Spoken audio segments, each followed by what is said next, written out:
إن الحمد لله نحمده ونستعينه ونستغفره ونعوذ بالله من شرور أنفسنا ومن سيئات أعمالنا من يهده الله فلا مضل له ومن يضلل فلا هادي له ونشهد أن لا إله إلا الله وحده لا شريك له ونشهد أن محمدا عبده ورسوله اللهم صل على محمد وعلى آل محمد كما صليت على إبراهيم وعلى آل إبراهيم إنك حميد مجيد اللهم بارك على محمد وعلى آل محمد كما باركت على إبراهيم وعلى آل إبراهيم إنك حميد مجيد أما بعد فإن خير الحديث كتاب الله وخير الهدي هدي محمد صلى الله عليه وسلم وشر الأمور محدثاتها وكل محدثة بدعة وكل بدعة ضلالة وكل ضلالة في النار أعوذ بالله من الشيطان الرجيم من همزه ونفخه ونفسه بسم الله الرحمن الرحيم وذكر فإن الذكرى تنفع المؤمنين سبحانك لا علم لنا إلا ما علمتنا إنك أنت العليم الحكيم رب اشرح لي صدري ويسر لي أمري واحلل عقدة من لساني يفقهوا قولي اللهم انفعنا بما علمتنا وعلمنا ما ينفعنا وزدنا علما ينفعنا وزدنا علما وزدنا علما رب يسر ولا تعسر وتمم بالخير رب يسر ولا تعسر وتمم بالخير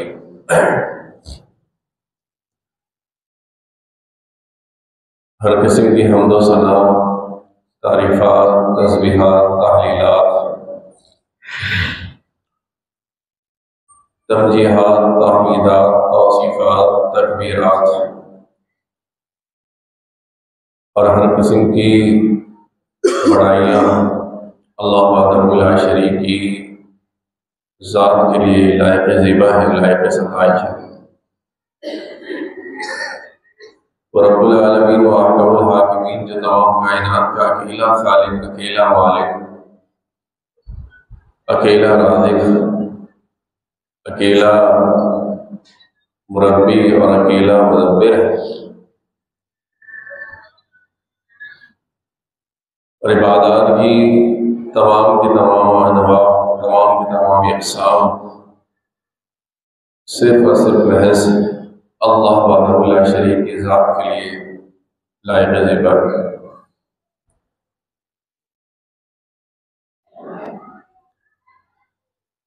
بے شمار انگنت لا تعداد بے حساب درود و سلام ہو امام الانبیاء اکرم الخلائق سید المرسلین نبینا جناب محمد رسول اللہ صلی اللہ علیہ وسلم کی ذات مزکہ پر جو ہمیں ایک عظیم المرتبت اعلیٰ عرفہ ازکا اور اطہر دین فرما ہے۔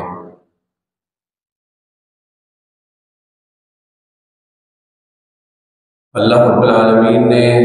سورۃ الذاریات میں یہ ارشاد فرمایا ہے کہ وذکر فإن الذکریٰ تنفع المؤمنین۔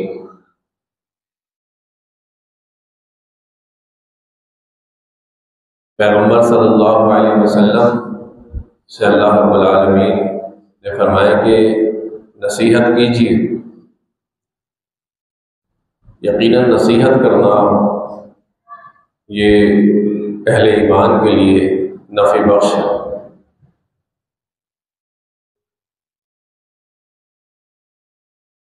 حاضرین کرام، اللہ رب العالمین نے جو قرآن کریم نازل فرمایا ہے یہ بھی ایک عظیم الشان نصیحت ہے۔ اللہ نے اس قرآن کو نصیحت بنا کر بھی نازل فرمایا، ہدایت بنا کر بھی نازل فرمایا،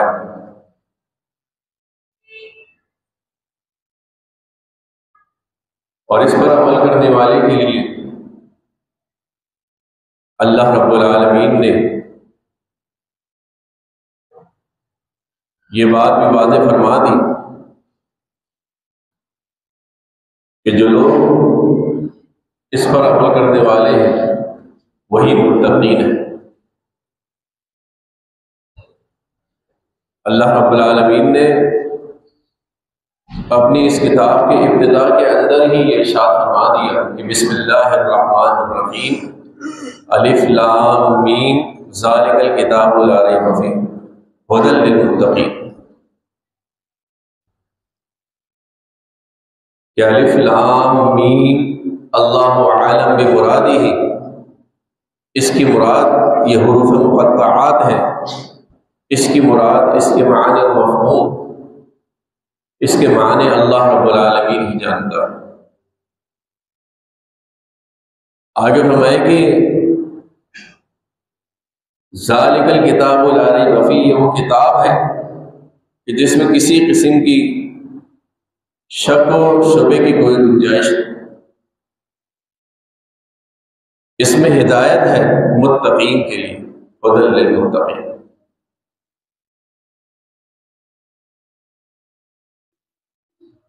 تو یہ اللہ رب العالمین کی کتاب،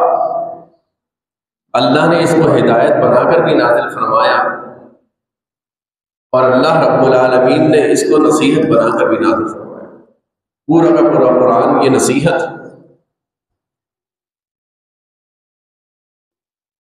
اسی طرح نبی مکرم صلی اللہ علیہ وسلم صحابہ کرام رضوان اللہ علیہ اجمعین کو بعض مواقعوں پر صحابہ کے حالات، کیفیات کو دیکھتے ہوئے، ان کے مزاج کو دیکھتے ہوئے اللہ کے پیغمبر صلی اللہ علیہ وسلم نصیحت کرتے تھے۔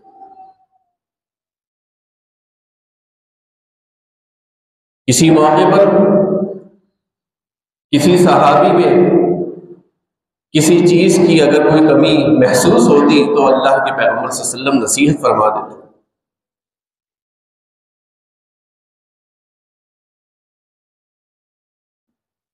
کہیں اللہ کے پیغمبر یہ فرماتے کہ آمنت باللہ ثم استقم، کہ بس اللہ رب العالمین پر ایمان لے آؤ اور اس پر استقامت اختیار کرو۔ کبھی کسی صحابی کی مزاج سخت ہوتا تو اس حوالے سے نصیحت کر دیتے کہ لا تغضب، غصہ مت کر۔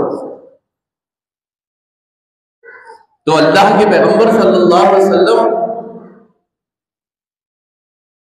بعض مواقع پر نبی علیہ السلام صحابہ کو نصیحت دے کرتے تھے، صحابہ کی مزاج، ان کی کیفیت، ان کے حالات کو سامنے رکھتے ہیں۔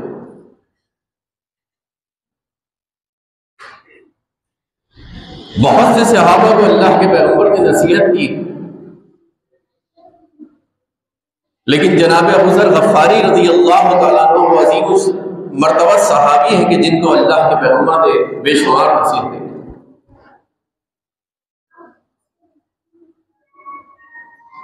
اور ابو ذر رضی اللہ تعالیٰ عنہ ان کا تعلق غفار قبیلے سے۔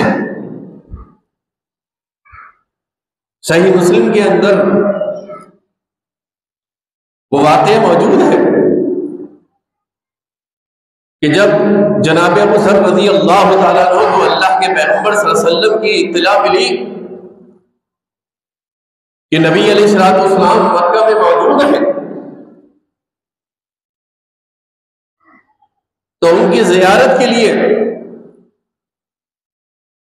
اسلام قبول کرنے کے لیے، زیارت کے لیے مدینہ سے مکہ تشریف لے گئے۔ وہاں کئی دن گزرنے کے بعد اللہ کے پیغمبر صلی اللہ علیہ وسلم سے ملاقات ہوتی ہے۔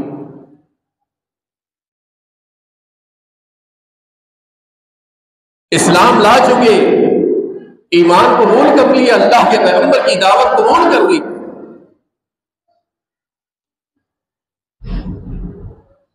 موقع پر اللہ کے پیغمبر صلی اللہ علیہ وسلم نے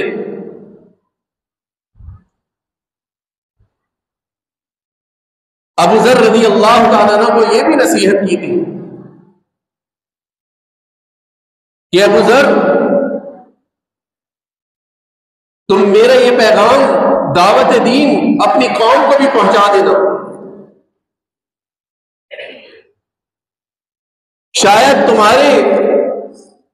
دعوت پر وہ ایمان لے آئے اور اللہ رب العالمین اس کے ذریعے سے تمہیں نفع دے دے۔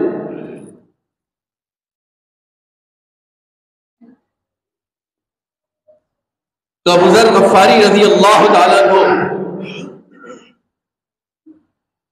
اللہ کے پیغمبر کی اس نصیحت کو قبول کرتے ہیں اور اس نصیحت کی دعوت دیتے ہیں۔ اس ایمان کی دعوت کو انہوں نے سب سے پہلے اپنے بڑے بھائی انیس کے سامنے پیش کیا، انہوں نے بھی اس دعوت کو قبول کر لیا۔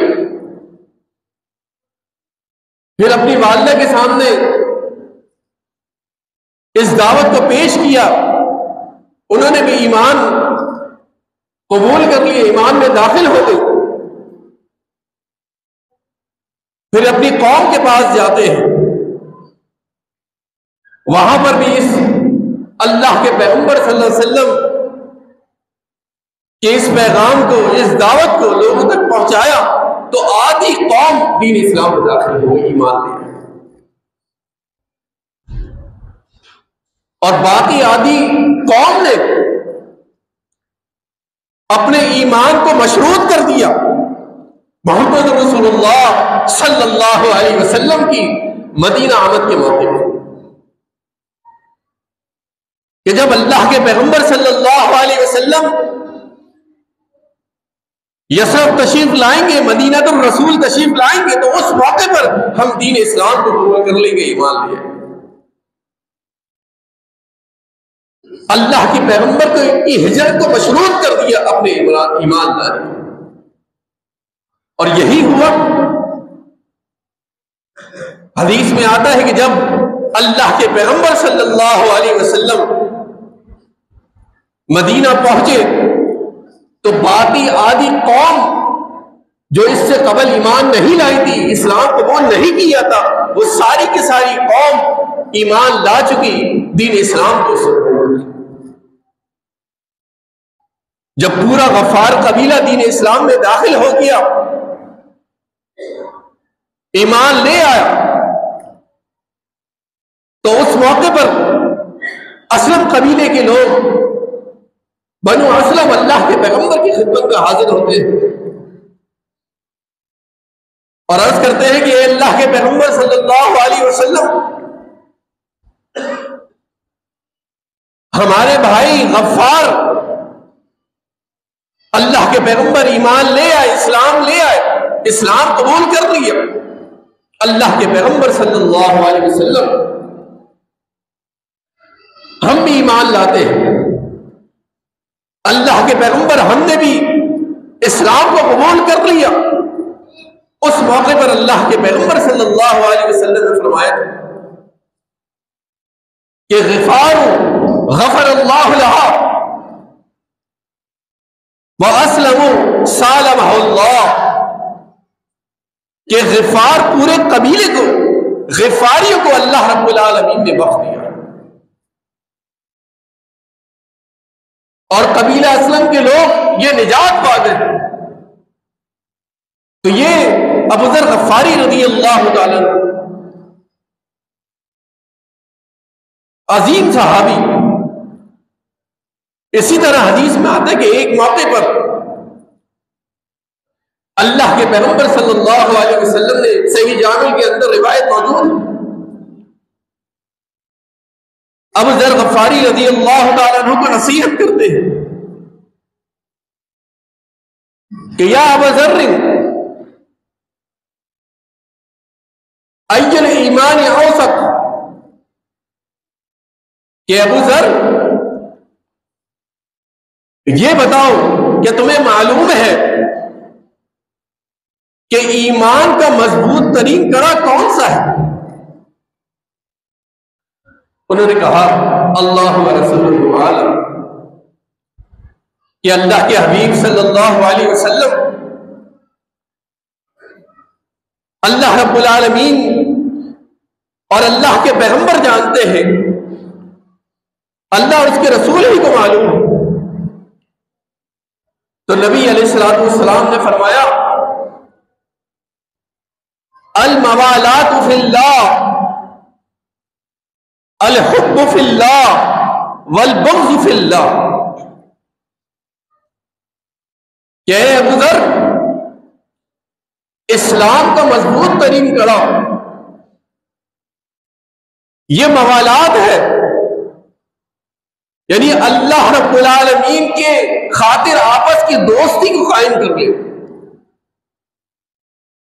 محض اللہ کی رضا کی خاطر دوستی قائم کر لینا، الحب فی اللہ والبغض فی اللہ، اور فرمایا اللہ کی خاطر آپس میں محبت رکھنا اور اللہ رب العالمین کی خاطر بغض رکھنا۔ اس کو اللہ کے پیغمبر نے اسلام کا مضبوط ترین کڑا قرار دیا ہے۔ آج آپ دیکھیے ہماری دوستیاں، ہماری محبتیں، ہمارا ملنا جلنا، ہمارا اٹھنا بیٹھنا کس حوالے سے قائم ہو چکا ہے؟ یہ ساری چیزیں دنیاوی مفادات پر مشتمل ہو چکی ہیں۔ ہم ایک دوسرے سے ملاقات کرتے ہیں، اس کے اندر بھی دنیاوی اغراض و مقاصد شامل ہیں۔ ایک دوسرے کے ساتھ اٹھتے بیٹھتے ہیں دنیاوی اغراض و مقاصد کی خاطر، ایک دوسرے کے ساتھ ملتے اور جلتے ہیں دنیاوی اغراض و مقاصد کی خاطر۔ اور اللہ کے پیغمبر صلی اللہ علیہ وسلم نے کیا فرمایا کہ الموالات فی اللہ، الحب فی اللہ والبغض فی اللہ۔ یہ نصیحت ابو ذر رضی اللہ تعالیٰ عنہ کو کی اللہ کے پیغمبر نے، لیکن مخاطبین امت مسلمہ کے لوگ۔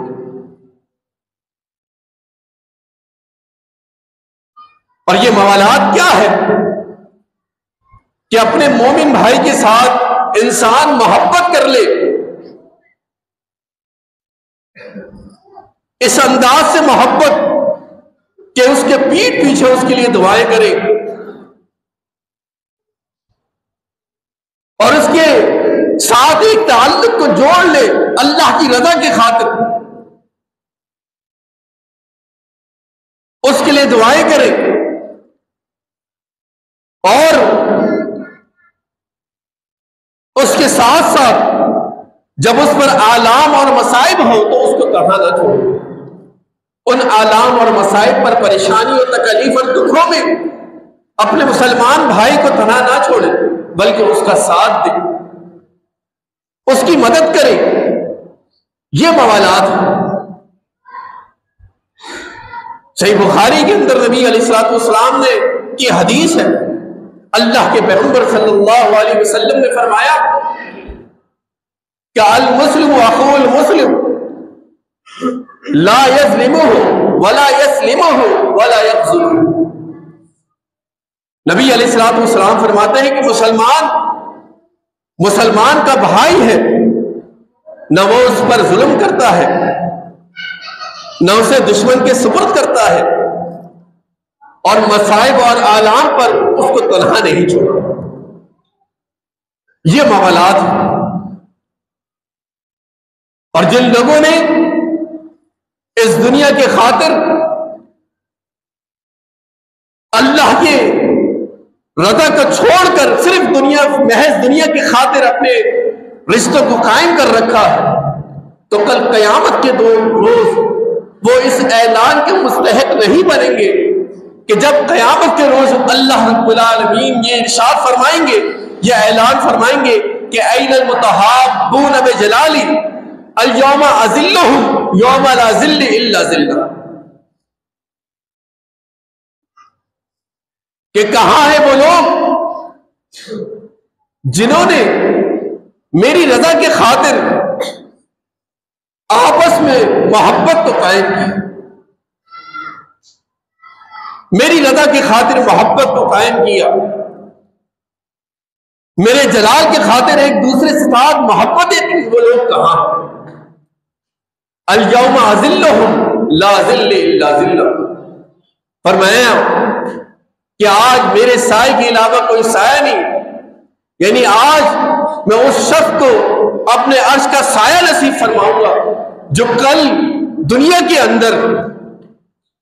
میری رضا کے، میرے جلال کی خاطر، میری رضا کی خاطر ایک دوسرے سے محبت کرنے والا۔ ایسے لوگوں ہی کو کل اللہ رب العالمین کے عرش کا سایہ نصیب ہوگا۔ اور جن لوگوں نے اپنے رشتہ داریاں صرف اس لیے قائم کی، اپنا اجتماع، اپنا افتراق، اپنا میل جول دنیا کی رضا کی خاطر صرف قائم کر لیے، اللہ کے خاطر کچھ نہیں،